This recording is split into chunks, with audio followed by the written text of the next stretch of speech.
Kemudian ada yang mendakwa al-aslu fil ibadat al-haram. Asal dalam ibadah adalah haram hukumnya. Jadi yang dimaksudkan haram kalau kita itu mereka-reka suatu ibadah yang memang tidak ada dalil. Kita kata kita nak buat ibadah dalam bentuk berdiri di tengah panas misalnya, niat kita ibadah kepada Allah, itu haram. Mana ada ibadah berdiri tengah panas macam itu? Kalau berdiri tengah panas itu kerana dalam rangka buat ibadah yang masyru'. Misalnya ibadahnya adalah tawaf. Kebetulan kita tawaf tu tengah panas. Jadi yang ibadahnya tawaf tadi. Yang berada tengah panas itu kebetulan. Dalam kita melakukan ibadah itu berlaku kita berdiri tengah panas. Tapi kalau sengaja aku berdiri tengah panas lillahi ta'ala, itu tidak ada. Ataupun ibadah kerana menang bola maka botak kepala. Mana ada ibadah macam itu? Botak kepala masa tahallul haji itu ibadah. Itu lebih afdal daripada sekadar potong saja. Potong pun sudah sah, sudah tahallul, tapi ada 3 kelebihan untuk yang botak kepala. Tapi kalau botak kepala kerana menang bola, itu tidak ada nilai ibadah. Itu mereka-reka.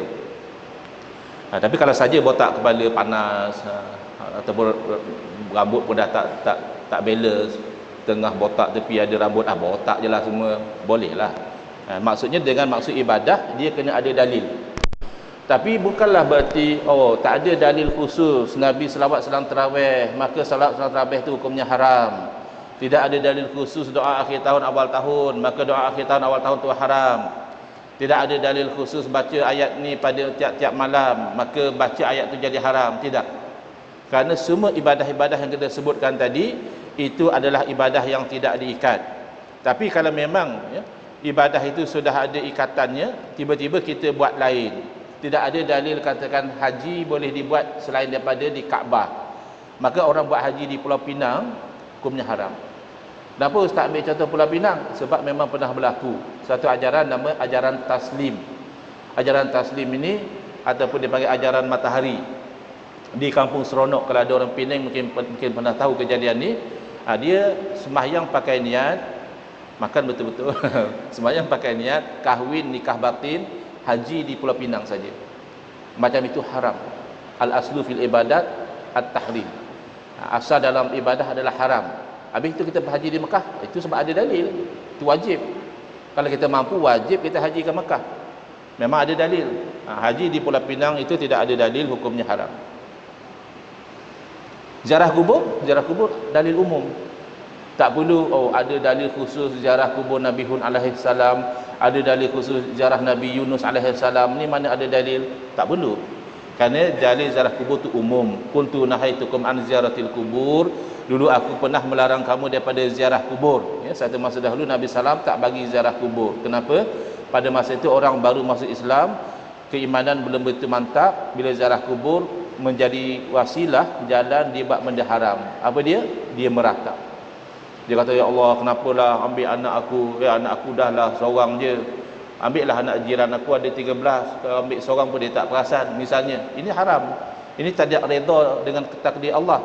Tapi setelah orang Islam telah mantap keimanan mereka, ziarah kubur bahkan menjadi satu kebaikan, menjadikan mereka itu insaf, menjadikan mereka itu ingat pada akhirat. Lalu Nabi SAW bersabda, ala fazuruha, ketahuilah sekarang ziarahlah kubur. Jadi tak perlu nak spesifik, ziarah kubur hari raya boleh, ziarah kubur hari lain pun boleh. Kan ada orang larang, tak boleh, hari raya tak boleh ziarah kubur, hari raya hari bergembira. Yalah, memang hari bergembira, tapi ziarah kubur itu kan kerana ketika hidup kita sama-sama dengan ibu bapa, sambut hari raya sama-sama.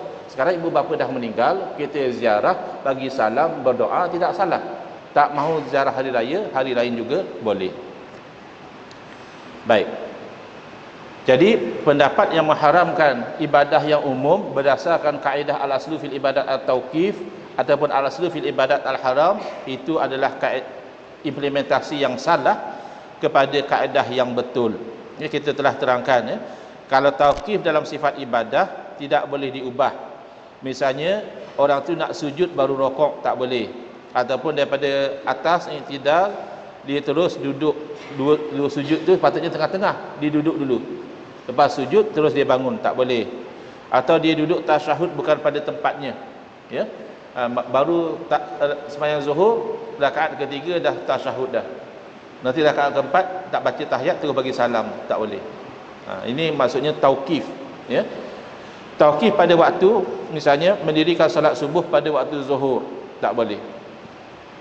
Ataupun solat zuhur pada lepas subuh, dia fikir masa zuhur nanti dia sibuk, sekarang pukul 10 pagi ada lapang sembahyang zuhur siap-siap lah, nanti tengah hari dah tak sembahyang zuhur, tak boleh.